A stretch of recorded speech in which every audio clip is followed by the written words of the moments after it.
Hi welcome to Telugu journalist channel. ఈ Marwadi go back అనే నినాదం ఇటీవల తెలంగాణలో బాగా ఊపందుకుంది. సోషల్ మీడియాలో బాగా ఈ నినాదం అయితే వైరల్ అవుతుంది. దీని మీద కొంతమంది వ్యక్తుల మధ్య జరిగినటువంటి గొడవ నుంచి పుట్టింది కాకుండా మొత్తం మార్వాడి సమాజాన్నే వెలివేయాలన్న టార్గెట్ చేసే విధంగా తయారైంది.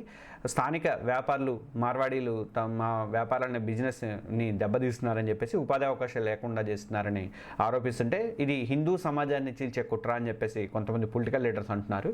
భారత రాజ్యాంగం ప్రకారం ఎవరు ఎక్కడైనా దేశంలో ఎక్కడికైనా వెళ్ళి వ్యాపారంగానే నివసించడానికి అవకాశం ఉంది. అలాంటిది మరి మార్వాడీలు రాజస్థాన్ వెళ్ళిపోమని చెప్పడంలో అర్థం ఏంటి? అసలు వాళ్ళు నిజంగా ఎలాంటి పొరపాట్లు చేస్తున్నారు? ఈ వివాదం అసలు ఎందుకు చెలరేగింది, ఎక్కడి నుంచి మొదలైంది అన్నది నేను పూర్తి వీడియో, దానికి సంబంధించిన వీడియో అనేది ఈ ఛానల్లో, తెలుగు జర్నలిస్ట్ ఛానల్లోనే పెట్టాను. దానికి కింద మన డిస్క్రిప్షన్లో పెట్టాను ఆ వీడియోని. ఒకసారి మీరు అందరూ కూడా ఆ వీడియోని చూసి పూర్తిగా డీటెయిల్గా చూసి మీ ఒపీనియన్ కూడా తెలియజేయండి. మన తెలుగు జర్నలిస్ట్ ఛానల్ని ప్రతి ఒక్కరు కూడా సబ్స్క్రైబ్ చేసుకోండి.